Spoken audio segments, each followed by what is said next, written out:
अस्सलामुअलैकुम everyone, welcome back to my YouTube channel to another video. जी तो आज का हमारा टॉपिक है माइटोकॉन्ड्रिया।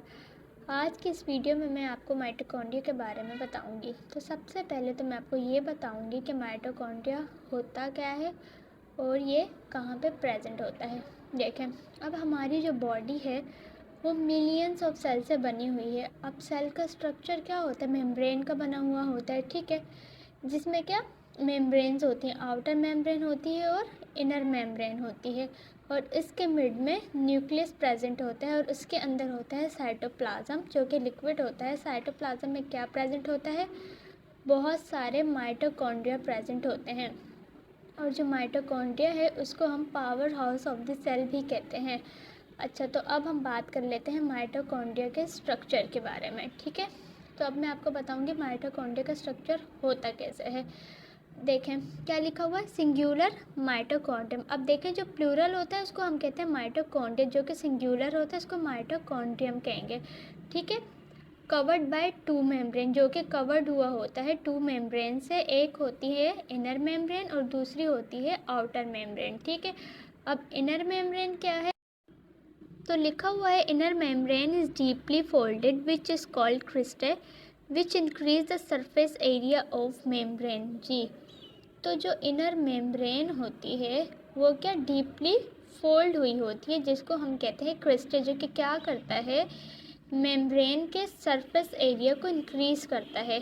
आगे लिखा हुआ है mitochondria have their own DNA and ribosome. अच्छा, जो माइटोकॉन्ड्रिया होता है उसका अपना डीएनए होता है और अपना ही खुद का उसका राइबोसोम्स होता है। अब राइबोसोम्स क्या होते हैं, देखें, जो प्रोटीन में सेल्स होते हैं ना, जब वो डैमेज हो जाते हैं तो उसके फर्दर केमिकल प्रोसेस के लिए राइबोसोम्स की नीड होती है, ठीक है। अब जो देखें, अब क्या लिखा हुआ है, फर्स्ट सीन बाय इन 1850। देखें, जो माइटोकॉन्ड्रिया है ना उसको फर्स्ट टाइम कब सीन किया गया था, 1850 में देखा गया था, मतलब उसको। अच्छा, mito thread chondria granular composition protein liquid RNA DNA they are known as self replicating organelles. देखें यहाँ पे क्या लिखा हुआ है कि mito means thread and chondria means granule. अब देखें, अब इसकी कॉम्पोजिशन की बात कर लेते हैं। अब इसकी कॉम्पोजिशन क्या है, देखें, अब जो माइटोकॉन्ड्रिया ने क्या, उसमें RNA DNA protein liquid in सब का कॉम्पोजिशन का ये बना हुआ होता है, ठीक है। अब माइटोकॉन्ड्रिया उसके पास क्या खुद का राइबोसोम होता है, खुद का डीएनए होता है, इसलिए क्या वो सेल्फ रेप्लिकेटिंग होते हैं, मतलब वो खुद को डिवाइड कर सकते हैं, ठीक है। तो अब मैं आपको माइटोकॉन्ड्रिया की डेफिनेशन बताती हूँ। ये तो हमने इसके स्ट्रक्चर की बात कर ली, जब आपको डेफिनेशन लिखनी होगी तो आप किस तरह से लिखेंगे, तो पढ़ते हैं। लिखा हुआ है mitochondria are membrane bound of organelles present in the cytoplasm of all eukaryotic cell. They are responsible for producing ATP, the main energy currency of the cell. तो जो माइटोकॉन्ड्रिया होता है ना वो क्या मेम्ब्रेन बाउंड ऑर्गेनलेस मेम्ब्रेन होता है। और ये कहाँ पे प्रेजेंट होता है, साइटोप्लाज्म में। किसके साइटोप्लाज्म में, यूकैरियोटिक सेल।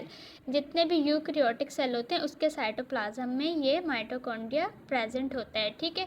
और ये एटीपी को प्रोड्यूस करने के लिए रिस्पॉन्सिबल होता है। और एटीपी को हम क्या कहते हैं, the main energy currency of the cell. तो ये हमने माइटोकॉन्ड्रिया के डेफिनेशन की बात कर ली, स्ट्रक्चर भी मैंने आपको समझा। उम्मीद करती हूँ आज की वीडियो आपको बहुत अच्छे से समझ आई होगी। इंशाल्लाह नेक्स्ट वीडियो में हम माइटोकॉन्ड्रिया के मेन इंपॉर्टेंट 2 फंक्शंस को डिस्कस करेंगे। वीडियो अच्छी लगी तो ज़रूर लाइक करें, मेरे चैनल को सब्सक्राइब करें। इंशाल्लाह नेक्स्ट वीडियो में आपसे मुलाकात होगी, तब तक के लिए अल्लाह हाफ़िज़।